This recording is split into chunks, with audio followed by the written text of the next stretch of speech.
The Weight of Morning. Part 1. Sarah Chen pressed the snooze button for the third time, her hand moving automatically in the pre-dawn darkness of her cramped Tokyo apartment. 7 hours of sleep, according to her tracking app, yet her body felt like it had been wrung out and left to dry. The familiar weight pressed against her chest, not just fatigue, but something deeper, as if her nervous system had forgotten how to truly rest. At 35, she had tried everything. Keto, intermittent fasting, high-intensity interval training at the gleaming gym near Shibuya Station.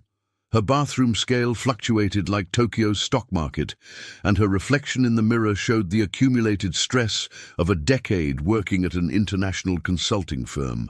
Dark circles had become permanent residents under her eyes, and her clothes felt tighter each month despite her efforts. The wooden alarm clock, a gift from her late grandmother, sat beside her phone, its gentle tick barely audible over the city's awakening hum. Sarah had inherited more than just the clock. She possessed faded memories of her grandmother's small kitchen in Kyoto, where meals appeared on tiny plates and every grain of rice seemed purposeful. But those memories felt like folklore now, buried under the reality of convenience store bentos eaten at her desk while reviewing spreadsheets. Her phone buzzed with notifications, fitness app reminders, calorie counting alerts, messages from her trainer about pushing harder. Each ping felt like a small accusation. She scrolled through before and after photos on social media, studying transformations that seemed to happen overnight, wondering what secret formula she was missing. Hiroshi, her Japanese colleague, arrived at the office each morning with an energy that puzzled her. While she clutched her third coffee by 10 a.m., he sipped green tea from the same small ceramic cup, moving through tasks with unhurried focus. His lunch came in a traditional bento box, not the processed convenience store version she grabbed, but carefully arranged portions of rice, pickled vegetables and grilled fish that fit in a container smaller than her usual sandwich. "You always seem so calm," she had mentioned to him once during a late evening deadline. "Maybe it's the rhythm," he replied simply, packing away his work with the same deliberate care he applied to everything else. That evening, Sarah stood in her tiny kitchen holding a bowl of instant ramen, steam fogging her glasses. Through her apartment window, she could see an elderly Japanese woman on the balcony across the courtyard, slowly folding laundry as the sun set. Each movement seemed intentional, peaceful, so different from Sarah's perpetual rush. The woman caught her watching and offered a gentle bow, a small gesture that somehow made Sarah's throat tighten with unexpected emotion. Later, lying in bed with her phone glowing in the darkness, Sarah found herself researching Japanese longevity instead of scrolling through weight loss forums. The articles mentioned concepts she'd never heard of: hara-hachi-bu, eating until only 80% full; ikigai, purpose in daily life; morning radio exercises performed in parks across Japan by people who seemed to age more gracefully than her own reflection suggested was possible. She set her phone aside and picked up her grandmother's wooden clock, feeling its smooth weight in her palms. For the first time in months, she didn't calculate how many hours of sleep remained. Instead, she simply listened to its steady rhythm, wondering if somewhere in her genetic memory lay the blueprint for a different way of living. As her breathing finally slowed, Sarah made a decision that felt both foreign and familiar. Tomorrow, she would pay attention to how she woke up, not just when. If you've ever felt tired even after a full night of sleep, or frustrated with diets that don't last, tell us in the comments which part of this story feels familiar. And stay with us for the next chapters. Part 2. The next morning, Sarah's alarm felt different. Instead of jolting awake and immediately reaching for her phone, she remained still for 30 seconds, feeling her breath move in and out while her cortisol naturally awakened her system. The simple act felt strange, almost rebellious against her usual morning panic. At the office, she watched Hiroshi more carefully. He never seemed to rush. even when their manager announced urgent revisions to the quarterly report. While Sarah's shoulders climbed toward her ears with stress, Hiroshi maintained the same steady breathing pattern she'd noticed during their calmer moments. "How do you stay so relaxed when everything's on fire?" she asked during their lunch break. "Fire usually burns out quickly," he replied, unwrapping his bento with unhurried movements. "Besides, rushing makes mistakes, and mistakes take longer to fix than going steady the first time." Sarah studied his lunch. Perfectly portioned rice filling exactly 1/3 of the container. Colorful vegetables arranged in small compartments, a piece of grilled salmon no larger than his palm. Her own salad, supposedly healthy, came in a plastic container twice the size, drowning in dressing and accompanied by an energy bar she'd grabbed impulsively. "Your portions are so small," she observed. "Don't you get hungry?" Hiroshi smiled, picking up a single grain of rice that had escaped his chopsticks. "My grandmother always said the stomach doesn't have teeth. It takes 20 minutes to know you're full. Westerners, eat like they're racing the clock." That evening, curiosity led Sarah to a department store's housewares section in Ginza. Among the elaborate kitchen gadgets and modern appliances, she found herself drawn to a simple ceramic rice bowl, white with a subtle blue rim. It was smaller than any bowl she owned, holding perhaps a cup of food. The shopkeeper, an elderly woman who moved with the same deliberate grace Sarah had noticed in her neighbor, wrapped the bowl in soft paper. "Chawan," she said gently, "for Gohan, rice, but also for being present." Back in her apartment, Sarah prepared her usual dinner of leftover pasta, but served it in the small bowl. The portion looked almost comically tiny until she ate it slowly, chewing each bite thoroughly as she'd read about in her research. To her amazement, she felt satisfied, not stuffed.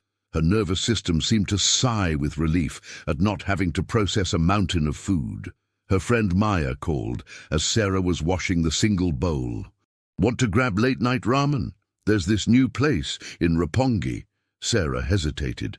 The old Sarah would have said yes automatically, then regretted the heavy meal disrupting her sleep. "I actually just ate." "Rain check." "Since when do you turn down food?" Maya's voice carried a note of confusion. "Are you on another weird diet?" "Not exactly," Sarah said, running her finger along the bowl's smooth rim. "Just trying something different." After hanging up, she realized she hadn't counted a single calorie all day. Instead, she'd simply paid attention to quantity, quality, and the strange peace that came from eating without distraction. Her grandmother's clock ticked steadily on the nightstand, and for the first time in months, Sarah fell asleep without her stomach churning from overeating or her mind racing with tomorrow's dietary restrictions. In her dreams, she sat at a low table in a traditional Japanese room, sharing a simple meal with women who looked like older versions of herself, their faces calm and untroubled by the weight of constant striving. Part 3. 3 weeks into her quiet experiment with smaller portions and mindful eating, Sarah noticed her clothes fitting differently. Not dramatically, she hadn't lost significant weight, but the constant bloating had diminished. More importantly, her afternoon energy crashes had softened into gentle transitions rather than dramatic collapses.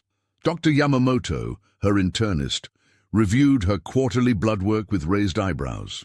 "Your inflammatory markers have improved," he said, comparing new results to previous tests. "Have you made dietary changes?" Sarah thought of her small ceramic bowl, now a daily companion for every meal. "I'm eating differently. Same foods mostly, but less and slower." "Hara hachi bu," he nodded approvingly. "My grandmother practiced this. She lived to 96, sharp as a knife until the end. Modern medicine focuses on what to eat. Traditional wisdom focuses on how to eat." That afternoon, Hiroshi invited Sarah to join him for a walking meeting in nearby Ueno Park. While she typically conducted business hunched over laptops in fluorescent-lit conference rooms, they discussed quarterly projections while strolling past cherry trees and elderly groups practicing Tai Chi. In Japan, We have a saying. Nana korobi ya oki, Hiroshi explained as they paused beside a pond where koi fish moved in unhurried circles. Fall 7 times, rise 8. But Americans seem to believe in falling once and then running faster to avoid falling again. Sarah understood. Every diet she'd tried had been about restriction and acceleration. Eat less, move more, push harder. The small bowl represented something else entirely, a sustainable rhythm rather than an unsustainable sprint. Her friend Maya noticed the changes when they met for their monthly dinner at their usual izakaya in Shinjuku. "You're eating like a bird," Maya observed as Sarah carefully portioned her food. "And you're being weird about it, making a whole ceremony out of dinner." "I'm just paying attention," Sarah replied, savoring a small bite of grilled fish. "To what?" Maya gestured at her own overflowing plate. "Food is food. Life's too short to eat tiny portions and pretend it's enlightenment." Sarah felt the familiar pull of old habits, the urge to order more, eat faster, prove she wasn't being extreme. But her body had begun to trust this new rhythm. Her sleep was deeper, her digestion easier, her mood more stable throughout the day. "Maybe," Sarah said quietly, "but I'm tired of feeling heavy all the time. Not just my weight, everything. My thoughts, my energy, my whole relationship with eating." Maya softened slightly. "I just don't want you to become one of those people who makes food weird for everyone else." That night, alone in her apartment, Sarah held her grandmother's ceramic bowl and felt its familiar weight. She remembered fragments of childhood visits to Kyoto, her grandmother's kitchen, where every meal was a small ceremony, where rushing was considered disrespectful to the food and the body receiving it. Her phone buzzed with a fitness app notification. "You're behind on your calorie burn goal." She silenced it and instead focused on the evening ritual she'd developed, washing the bowl by hand, drying it carefully, placing it in its designated spot for tomorrow's breakfast. 3 months earlier, she would have called this obsessive. Now it felt like coming home to herself. Would you rather force yourself with willpower or redesign your environment and habits like this character is learning to do? Comment which path makes more sense to you, and share this episode with someone who needs a gentler approach to change. Part 4. 6 months later, Sarah's transformation had become undeniable, though not in the dramatic way her former diet attempts had promised. She'd lost weight gradually, 20 pounds, that had melted away so naturally she sometimes forgot they were gone. More striking was what remained, a calmness around food that her colleagues found almost mystifying. The test came during the company's annual client summit in Seoul. 3 days of business dinners, networking events, and the kind of elaborate buffets that had previously derailed every eating plan she'd ever attempted. Sarah packed her small ceramic bowl in her luggage, wrapped carefully in the same soft cloth from the department store. "You're bringing your own dishes to Korea?" Maya had laughed while helping her pack. "That's definitely crossing into weird territory." But sitting in the hotel restaurant the first morning, Sarah quietly transferred her breakfast from the serving plates to her familiar bowl. The portions looked modest against the elaborate buffet spread, but her body felt grateful rather than deprived. Other attendees loaded their plates high, then complained of feeling sluggish during afternoon presentations. Hiroshi, also attending the summit, noticed her steady energy levels. "You've learned Chiwo Shirazareru," he observed during a coffee break. "Not being defeated by your environment." The real challenge came during the final dinner, a traditional Korean barbecue where refusing food felt culturally insensitive. Sarah found herself at a table with senior partners who equated appetite with enthusiasm. As banchan dishes covered every inch of space and galbi sizzled on table grills, she faced a moment of choice. "Sarah, you're not eating," boomed James Morrison, the managing partner. "Come on, we're celebrating. Live a little." The old Sarah would have caved to social pressure, then spent the evening uncomfortable and the next day attempting to compensate. Instead, she smiled and filled her bowl deliberately with small portions of each dish, eating slowly and participating fully in conversation rather than mindlessly consuming. "I'm savoring everything," she replied. "This is all so delicious." It wasn't a lie. By eating less, she tasted more. The kimchi's complex fermentation, the beef's subtle marinade, the rice's simple sweetness, flavors she'd previously buried under volume and speed. Her dinner companions gradually slowed their own pace, drawn into more thoughtful conversation as the meal extended naturally. Later, walking along the Han River with a small group from the office, Sarah realized she felt energized rather than food-drunk. Her stomach was satisfied, but not struggling. Her mind clear rather than foggy. "How do you do it?" asked Jennifer, a younger colleague who'd noticed Sarah's consistent energy throughout the trip. "You eat like a normal person, but never seem to crash." Sarah considered the question while watching the Seoul skyline reflect in the water. "I guess I stopped treating my body like an opponent and started treating it like an ally." Back in her hotel room, she washed her ceramic bowl in the small sink, thinking of her grandmother, who had never owned a scale, never counted calories, never battled with her own appetite. Instead, she had simply honored the wisdom of enough food, enough speed, enough presence to let her body's natural intelligence guide her choices. The bowl felt warm in her hands as she dried it, like a talisman carrying forward generations of women who had understood what Sarah was finally learning. That the secret to a peaceful relationship with food wasn't found in restriction or acceleration, but in the simple revolutionary act of paying attention.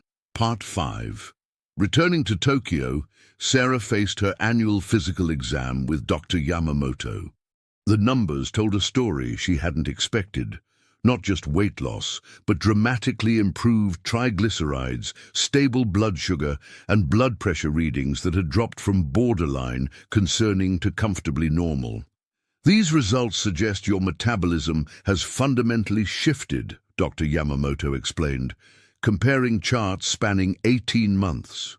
"You've moved from a state of chronic inflammation to metabolic balance. What's remarkable is the consistency. Most dietary interventions show early improvement, followed by regression. Your markers keep improving." Sarah thought of her small ceramic bowl, now seasoned with daily use, until it felt like an extension of her own hands. "I think I changed my relationship with eating instead of just changing my diet." Dr. Yamamoto nodded thoughtfully. "In medical school, we learn about the mechanics of digestion, but little about the psychology. Your nervous system appears to have shifted from stress response to rest and digest. This impacts every system in your body." The real revelation came that evening during a video call with her sister in California. Rachel was struggling with the same cycle Sarah had finally escaped: extreme diets, followed by inevitable rebounds, exercise regimens abandoned in frustration, a constant battle with her own appetite. "I'm thinking about trying that new meal replacement program," Rachel said, looking exhausted even through the screen. "The before and after photos are amazing." Sarah glanced at her grandmother's ceramic bowl sitting quietly on her counter. No more dramatic than any other kitchen tool, yet somehow having revolutionized her entire relationship with nourishment. "What if the problem isn't willpower?" Sarah asked gently. "What if it's that we're approaching food like an enemy instead of a conversation?" She described her small bowl practice, expecting Rachel to dismiss it as too simple or too slow. Instead, her sister listened with growing interest. "So you just eat less? That's it?" "I eat enough," Sarah corrected. "But I had to relearn what enough feels like. It takes about 20 minutes for your brain to register satiety. But I used to finish entire meals in 10 minutes. I was always eating ahead of my body's feedback. But don't you feel deprived?" Sarah considered this question that had puzzled her for months. "Actually, no. I enjoy food more now. When you eat slowly, you taste things you miss when you're rushing. And when you stop before you're stuffed, you don't spend the next 3 hours feeling uncomfortable. After the call, Sarah realized she had become an accidental example of something she'd never intended to exemplify. What happened when you stopped fighting your body and started listening to it instead? The ceramic bowl hadn't been a diet tool. It had been a teacher showing her the difference between scarcity thinking and abundance thinking. Scarcity thinking said, eat everything now because there might not be enough later. Abundance thinking said, there will always be another meal, so this one can be savored and completed when satisfaction naturally arrives. That night, preparing her evening tea, Sarah understood that the bowl had been a bridge between her grandmother's intuitive wisdom and her own modern confusion. 3 generations of women connected through the simple understanding that nourishment was about more than nutrition. It was about respect, rhythm, and the radical act of treating your body as worthy of care rather than control. Her phone buzzed with another fitness app notification. Without thinking, she deleted the app entirely. Some changes, she realized, couldn't be measured by external metrics. They could only be felt from the inside, in the quiet satisfaction of a nervous system finally allowed to trust that enough was always enough. Part 6. 2 years later, Sarah's apartment in Tokyo had evolved into something that would have surprised her former self. The kitchen remained small, but every tool served a purpose. The ceramic bowl, now slightly worn from daily use, a bamboo steamer for vegetables, a cast-iron kettle that had replaced her coffee maker. The space felt calm rather than cluttered, functional rather than frantic. Maya visited on a humid August evening, carrying convenience store wine and her usual commentary about Sarah's monk lifestyle. "I still think you've gone a little extreme," Maya said, watching Sarah prepare dinner with the same unhurried movements she'd learned from observing Hiroshi and her elderly neighbor. "But I have to admit, you look peaceful, like you're not fighting with yourself anymore." Sarah smiled, arranging small portions in her familiar bowl. "I think I just got tired of being at war with my own body. This feels more like a collaboration." The transformation hadn't been limited to eating. The principles the bowl had taught her, attention, proportion, rhythm, had gradually influenced other areas of her life. She left the office at reasonable hours now, protecting her sleep schedule with the same gentle firmness she'd learned to apply to portion control. Her apartment stayed tidier because she bought less impulsively. Her savings account grew because the same mindfulness that governed her eating extended to her spending. Hiroshi had been promoted and transferred to the Osaka office, but his farewell message remained pinned above her desk. "You learned mono no aware, the beauty of impermanent things, including the impermanence of old habits." Dr. Yamamoto's most recent assessment had been characteristically understated. "Your metabolic age has reversed by approximately 8 years. This is the result I hope to see from lifestyle medicine, but rarely do." The ceramic bowl sat on her counter, unremarkable to casual observers, but central to a daily ritual that had rewired not just her relationship with food, but her understanding of what change could look like. No dramatic before and after photos, no inspiring workout videos, no motivational quotes, just a small vessel that had taught her the profound difference between deprivation and satisfaction. Sarah's sister Rachel had ordered a similar bowl after their conversation 2 years ago and reported similar results: gradual weight loss, improved energy, and most surprisingly, the end of the mental exhaustion that came from constant food battles. Other friends had tried to replicate Sarah's approach with varying degrees of success, but she'd learned that the bowl itself wasn't magic. It was simply a tool for developing trust between mind and body. As evening light filtered through her apartment windows, Sarah prepared tea in the same kettle her grandmother might have used. The ceramic bowl rested in its designated spot, ready for tomorrow's breakfast, carrying forward a wisdom that transcended any single culture or era. That nourishment was about more than nutrients, that enough was a feeling rather than a measurement, and that the most profound changes often happened not through force, but through the simple revolutionary act of paying attention. Some transformations Sarah had learned were too quiet for social media, too gradual for dramatic testimonials, too personal for universal prescription. But they were also too valuable to abandon once discovered.